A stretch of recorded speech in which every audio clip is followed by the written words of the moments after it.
To my YouTube listeners, if you haven't subscribed to the channel yet, please subscribe.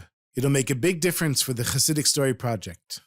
This is the Chassidic Story Project with Barak Hullman, podcasting from Jerusalem, Israel. This podcast is sponsored by listeners just like you. To become a supporter of this podcast, please go to HasidicStory.com, HASIDIC story.com. You'll never know, you'll never know, you'll never know, you'll never know. The year was 1989. And Yoav Eitam had just arrived in New York City from Israel, having served in the IDF and been injured in war. And he felt that he would have a brighter future in the United States, since he had heard that there was so much money to be made in America. And just like the immigrants that came in the early 1900s, Yoav soon discovered that the streets of New York were not lined with gold, as he had thought. And as hard as he tried, it was impossible for him to get a job, because every time he saw a sign that said help wanted, and he went inside and applied for a job, the first thing they asked him is, do you have a green card? And every time he had to say no. It wasn't long before the small amount of money that Yoav had brought with him to America soon ran out, and he was forced to start sleeping on benches in Central Park. Every day, he would get up in the morning, go to more stores that had a sign saying help wanted outside, ask for a job, and they would ask him, do you have a green card? And he would have to say no. He'd spend the rest of the day asking people for food or money, and then at night he slept on a park bench in Central Park.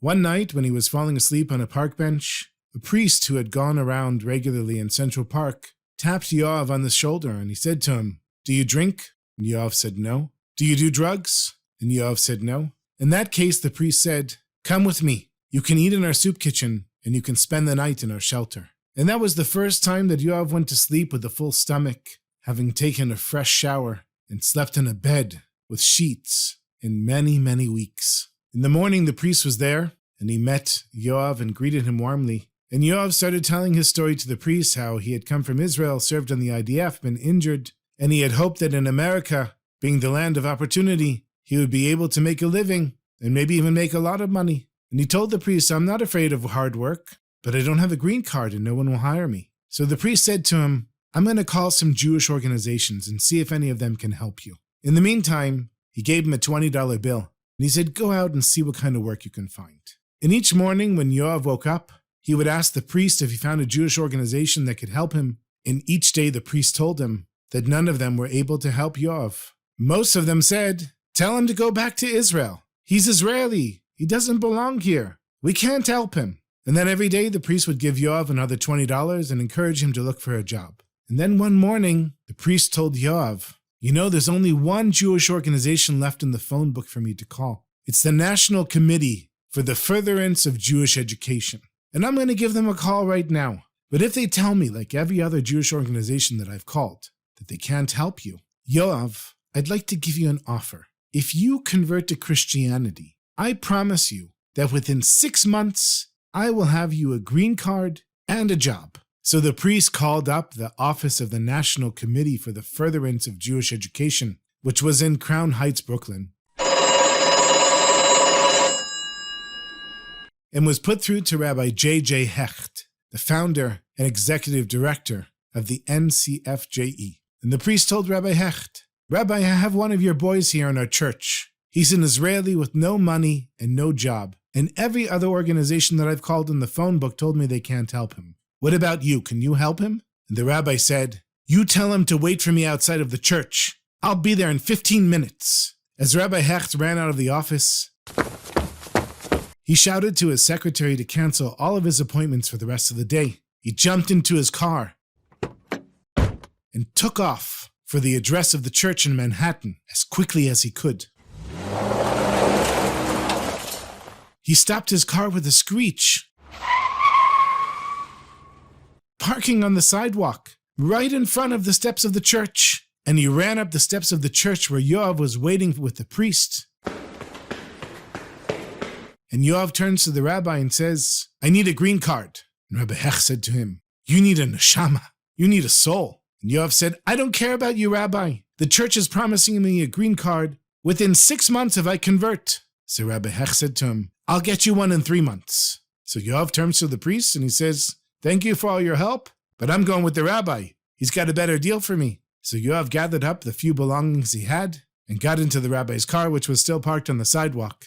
And when they arrived back in the office in Crown Heights, Rabbi Hech said to Yoav, anything you need, anytime you need it, you come to me. And then Rabbi Hecht introduced Yoav to some of his sons, and he said, these are my sons, and now you are like another one of my 12 children. Over the next few days, Rabbi Hecht found Yoav an apartment and a job. And every week or so, Yoav would inquire about the green card, and Rabbi Hecht would tell him, I'm working on it. And one day, Yoav arrived at the office looking for Rabbi Hecht, and the secretary told Yoav gently that Rabbi Hecht had passed away the week before. And after Yoav got over the initial shock, he said, but how am I going to get my green card now? And the secretary just shrugged his shoulders. He didn't know what to say. And you might think that the story ends here, but my friends, it doesn't. Rabbi Hecht in his lifetime helped thousands and thousands of people. And soon thereafter, Yoav got engaged to a woman who had been working in a kiddie corner preschool in Brooklyn Heights. Her name was Alba. And Alba said to her boss, Rabbi Aaron Lebraskin, to officiate the wedding. And the rabbi happily agreed. And then Yoav was invited to come meet the rabbi so we would get to know him. And during their meeting, Yoav told a story, speaking lovingly and respectfully about Rabbi J.J. Hecht and how Rabbi Hecht had saved him from the church, not just physically, but also spiritually. And that's when Rabbi Raskin said to Yoav that he was Rabbi Hecht's grandson. When Yoav heard this, he got extremely excited, and even more so that this was the rabbi who was going to perform their wedding. But not only that, when Rabbi Raskin heard that Yoav still didn't have his green card, he told him that as Rabbi Hecht's grandson, it was his obligation to make sure that Yoav would get his green card. And since he was a person that had a lot of energy, very much in the style of his grandfather, Rabbi Raskin was able to get Yoav a better job and even volunteered to be a sponsor for his green card, which he got, and thus fulfilled the final promise of his grandfather, Rabbi J.J. Hecht.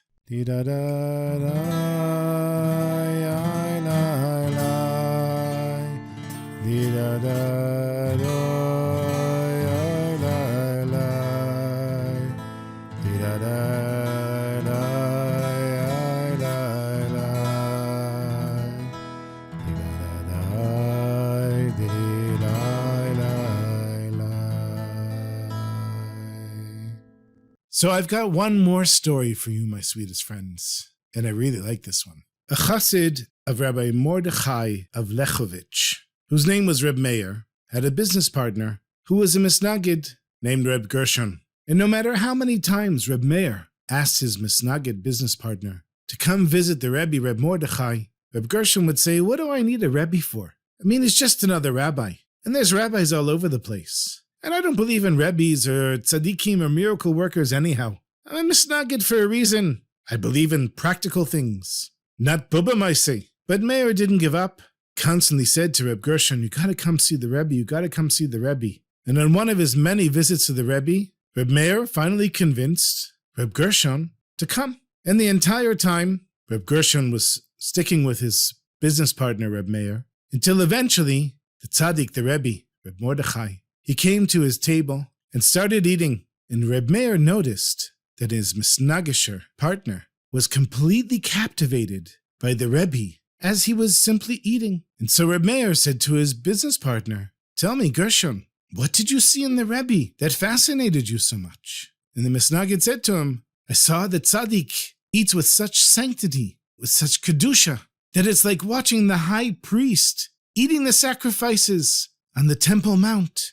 In ancient times, he kept shaking his head and he said, I never saw anything like it. Your Rebbe is a true tzaddik. He's a true tzaddik, I tell you. Now Reb Meir, he'd been coming to his Rebbe for many, many years. He'd been a hasid for such a long time. And he never saw the Rebbe like the high priest on the Temple Mount. So he went to his Rebbe and he said, Rebbe, I don't understand. I'm your hasid. I've been coming to you for years and years and years. And the first time my misnagid business partner is here, He gets the schut, the privilege of seeing you like the high priest on the Temple Mount. Well, me, who comes here all the time, I don't get to see the same things. The rebbe said to him, Meir, you don't understand. Your business partner, Reb Gershon, he's a misnagid, so he has to see with his eyes. But you, Meir, you are a hasid, and you have to believe it in your heart. Ah, what it is to have a rebbe that teaches us what it is to be a hasid.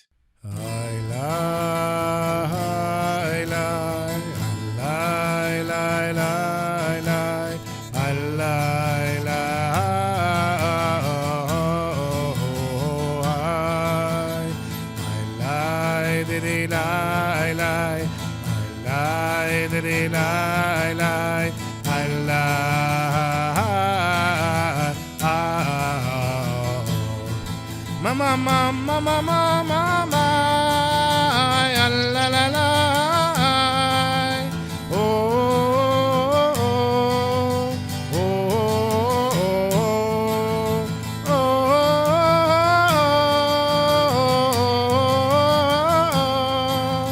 mama, mama, mama, mama, mama, mama, la la la la. Lie, lie, lie, lie, lie, lie, lie. Oh, lie, lie, lie, lie, lie, lie, lie. Oh,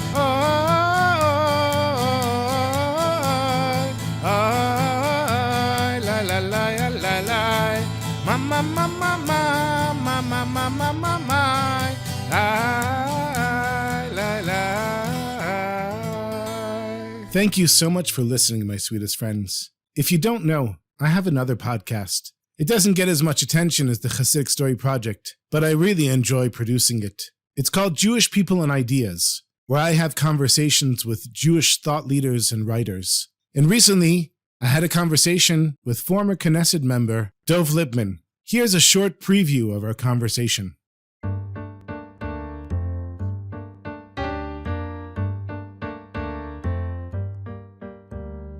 Dov Lipman is a former member of Knesset from the Yesh Atid party and the first American-born member of Knesset to be elected to Knesset in 30 years. He became well known in Israel for his role in combating religious extremism in Beit Shemesh. He's the author of 7 books about Judaism in Israel and a sought-after international speaker. I sat down with Dov in his home in Beit Shemesh to discuss the American-Israeli-Jewish relationship, the integration of Haredim in Israel, the liberal movements in the Kotel, why the state of Israel matters to American Jews, dismantling the Rabbanut, the Jewish religious authority in the state of Israel, and much more. As a person who's become a bridge between American Jews and Israeli Jews, how do you explain to American Jews, Israelis, and Israelis, American Jews? I definitely feel a need to explain both. Americans come to Israel and they see the roughness and the gruffness that exists in their initial encounters, oftentimes with Israelis, and very much turned off by it, very scared by it, actually sometimes intimidated by it. And I very much use the example of the sabra fruit, which is the sharpness and the gruffness on the outside, but so soft and wonderful on the inside. And I always explain that if you have the patience to get past that initial roughness, which is so foreign to Americans who grew up with, you pass someone who say, good morning, how are you? And people who wish each other have a wonderful day. And that is what people in America are used to, but I think it's very surface level in America. And here, if you get past that initial external toughness, you'll find such brotherly and sisterly love and such sincere care and a real deep connection that people feel one to the other. And you just have to have that patience to get through it. And it's a cultural phenomenon in Israel. On the flip side, Israelis don't have any understanding of American Jewry. They don't understand what Israeli Jews have to do in all with American Jews or Jews in diaspora altogether. They're even on a certain level confused and befuddled by what is this connection that they feel to Israel. And I feel a strong need to try to explain to them how much Israel means to them. It's not just on an economic level where they certainly support huge numbers of institutions in Israel, and you drive around Israel and you see ambulances of Magen David Adom with the names of the families in America or elsewhere in the diaspora that donated those ambulances. And it's not even limited to the lobbying on Capitol Hill and the administration and even local leaders on behalf of Israel. But there is a deep value-based connection because Jews around the world want to feel that Israel is their home and is the Jewish state, both for people who live in Israel and those who don't live in Israel. And that's the gap which I feel I often have to try to close for Israeli Jews to understand about American Jewry and their connection to Israel. And then we were talking before, Israelis go on programs to meet American Jews.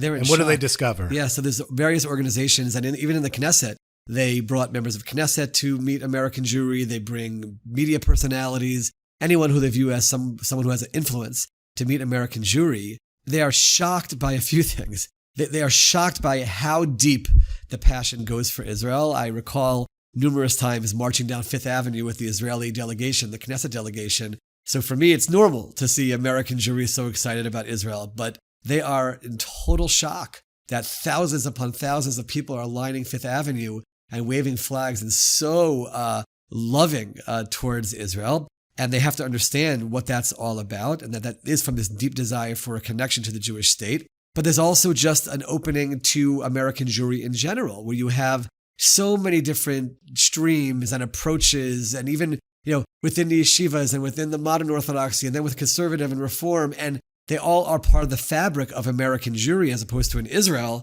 where it's pretty much there's religious and there's secular, and there's very little intermingling between the two. And now all of a sudden they see a whole new element of what American Jewry is all about. And one of the things which I try to show them is what I truly believe, which is that Israel, from my perspective, is very much at the heart of the key to the survival of diaspora Jewry. There needs to be something which excites them about Judaism, and needs to be something which unifies them about Judaism, because they are so different in every other way. And I do believe that Israel really can be that glue, and Israel can also be that inspiration where they feel like there's something I want to be active about for the Jewish people. To hear the rest of this conversation, either do a search wherever you listen to podcasts for my name, Barak Hullman, BarakHullman, or go to my website, jewishpeopleideas.com. That's 3 words all together, jewishpeopleideas.com, and you can listen to the podcast there. Thank you for listening, my friends.